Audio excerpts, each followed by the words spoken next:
في على الأرض عاشت لآلاف السنين ومحدش يعرف عنهم حاجة غير اللي ربنا قالها لنا في القرآن.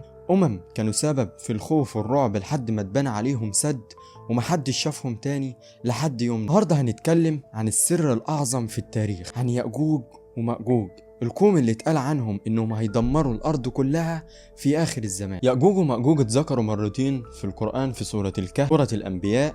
ربنا سبحانه وتعالى قال: حتى إذا فتحت يأجوج ومأجوج وهم من كل حدب ينسلون. معنى كده ان يأجوج ومأجوج هيخرجوا في اخر الزمان وهيدمروا الارض كلها، ان في وقت هيجي على يأجوج ومأجوج وهيخرجوا زي السيل وهيدمروا في الارض. بس قبل ما نوصل للنهاية دي لازم نعرف البداية، القصة اللي بدأت من زمن ذي القرنين واللي قدر يحبس يأجوج ومأجوج ورا سد عظيم. القرآن حكى ان في ملك اسمه ذو القرنين كان بيحكم بعدل، وكان بيمشي في الارض من الشرق للغرب لحد ما وصل لقوم بين جبلين. القوم دول أول ما شافوا ذو القرنين اشتكوا له من ناس بيؤذوهم جدا، وقوم عددهم كتير جدا مش عارفين يقفوا قصادهم، وقالوا له إنه في قوم اسمهم يأجوج ومأجوج مفسدين في الأرض، كانوا بيخرجوا عليهم يقتلوا ويسرقوا وينهبوا أي حاجة يشوفوها ويدمروا أي حاجة تيجي قدامهم. فطلبوا من ذو القرنين إنه يبني سد يمنع يأجوج ومأجوج إنه يوصل للناس دي. وفعلا ذو القرنين قال لهم: إحنا هنبني سد، ولكن لازم نبني سد محدش يقدر إنه يتخطى السد ده.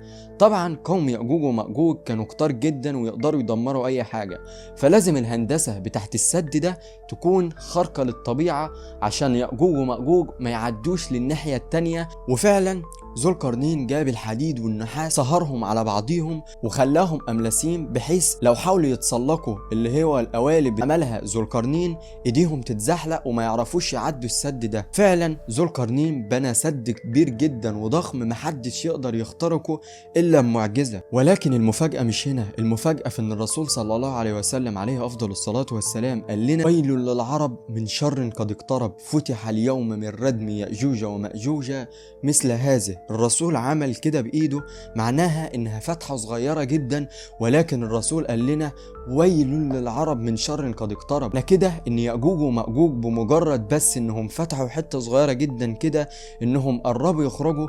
والحديث ده من أيام الرسول صلى الله عليه وسلم، يعني من أكتر من 1400 سنة، وكل يوم يأجوج ومأجوج بيفتحوا ويزودوا الحفرة دي لحد ما بتكبر وخلاص الشمس بتبدأ تبان ليهم. ولكن من رحمة ربنا إنهم كل ما يجوا يوسعوا الحفرة دي ويبدأوا خلاص الشمس تبان، يجي واحد من القوم بتاعهم يقول لهم: خلينا نرجع ونيجي نكمل تاني بكرة. ولما يجوا بكرة يلاقوا ان الحفرة اللي كانوا بيعملوها دي ترجع تتردم تاني ويبدأوا من اول وجديد، وهكذا لحد ما ربنا يأذن ان يأجوج ومأجوج يطلعوا من السد ده. طيب مكان السد ده فين؟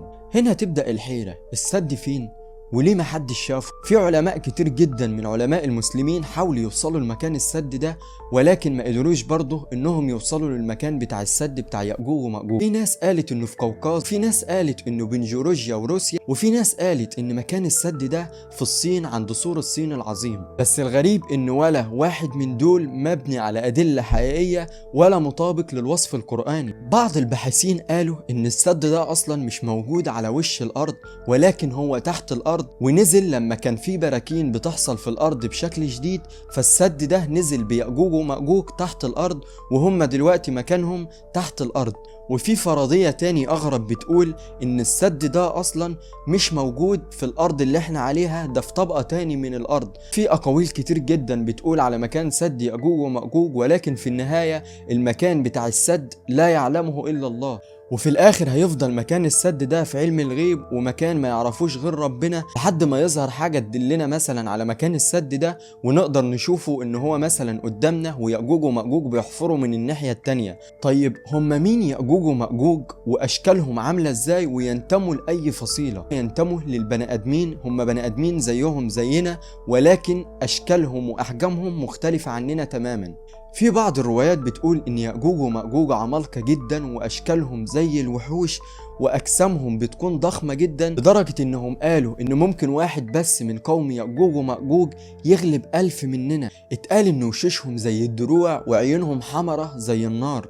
بس الأكيد واللي مفيش شك فيه إن قوم يأجوج ومأجوج مفسدين في الأرض، وأعمالهم كلها شرانية، وعددهم بالألوفات وقد يكون بالملايين، لدرجة إنهم لما يخرجوا من السد يخرجوا عطشانين جدا وجعانين، لدرجة إنهم هيعدوا على بحيرة اسمها طبرية، هيعدوا على البحيرة دي ويشربوها كلها ويخلوها تجف من كتر العدد اللي هم فيه. يعني عددهم مهول لدرجة إنهم هيشربوا من بحيرة كاملة هيخلوها تجف تماما من المية. يعني هيبقى موجودين بعدد كبير جدا وأعداد مهولة، وهيفضلوا يمروا في الأرض ويخربوا فيها، ولكن محدش من البشر تماما هيقدر يقف قدامهم ولا يقول لهم انتوا بتعملوا ايه، من كتر ما هم أقوياء ومفسدين في الأرض وعددهم كبير. حتى سيدنا عيسى بكل قوته لما يجي ياخد المؤمنين عشان ياخدهم ويحميهم من قوم يأجوج ومأجوج اعتزل مع المؤمنين في الجبال. سيدنا عيسى لما اعتزل مع المؤمنين دعا ربنا انه يهلك قوم يأجوج ومأجوج.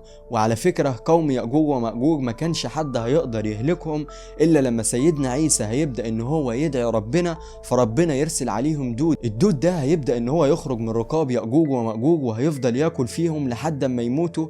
وفي واحد من المؤمنين هيبدأ ان هو يطلع يشوف قوم يأجوج ومأجوج حصل لهم ايه. وطبعا خروج المؤمن ده من المكان اللي هم مستخبيين فيه مخاطرة كبيرة جدا بيه، وهيبدأ ان هو يخرج لقوم يأجوج ومأجوج عشان يطمن باقي المؤمنين. وفعلا طلع وشاف يأجوج ومأجوج كلهم مرميين على بعضهم والدود واكلهم تماما. وبعد كده الطيور هتبدأ ان هي تشيل اجسام يأجوج ومأجوج وهتنظف الارض تماما من اجسامهم. طيب علميا مفيش مكان للسد بتاع يأجوج ومأجوج على الارض دلوقتي نقدر نشوفه بعينينا. القرآن مش دايما بيصف الحاجة بمنطقة جغرافية، ولكن بيوصفها بالمعنى والمعجزة. يعني ممكن السد فعلا يكون موجود على الارض ولكن في مكان ما نقدرش ندخل له الا لما ربنا يأذن او ان احنا نشوفه اصلا لحد ما يبان حاجة من السد. ولكن يأجوج ومأجوج مش هيخرجوا الا لما يكتر الهرج في الارض زي ما الرسول صلى الله عليه وسلم قال لنا. والهرج اللي هو القتل والفساد وكل حاجة تكون بشعة في الامة دي لازم تظهر الاول عشان يأجوج ومأجوج يخرجوا. وبل فعلا الحاجات دي ظاهرة دلوقتي في الوقت اللي احنا فيه، ومعنى كده ان يأجوج ومأجوج فعلا قربوا ان هم يخلصوا على السد ده تماما ويخرجونا في الوقت اللي احنا فيه. بل وكل يوم بيعدي علينا يأجوج ومأجوج بيبدأوا ان هم يوسعوا الحفرة بتاعة السد، وكل يوم بيقربنا من خروج يأجوج ومأجوج. طيب النهاية المرعبة بتاع يأجوج ومأجوج خلاص هيبدأ يحصل زي ما ربنا قال لنا في القرآن: حتى إذا فتحت يأجوج ومأجوج وهم من كل حدب ينسلون. لكن دي مش نهاية عادية ولا حرب ولا زلزال، ده غزو من نوع تاني. ودلوقتي هم هيخرجوا من السد اللي هم فيه بقالهم سنين بيحفروه عشان يعدونا، وهيبدأوا ان هم ياخدوا حقهم من كل البشر اللي موجودين على الارض. ولكن من رحمة ربنا علينا ان المؤمنين هيكونوا محميين من قوم يأجوج ومأجوج، والكفار هم اللي هيبدأوا ان هم يقابلوا يأجوج ومأجوج، هيقتلوا كل الكفار اللي على الارض وهيبدأوا ان هم يدمروهم تمام.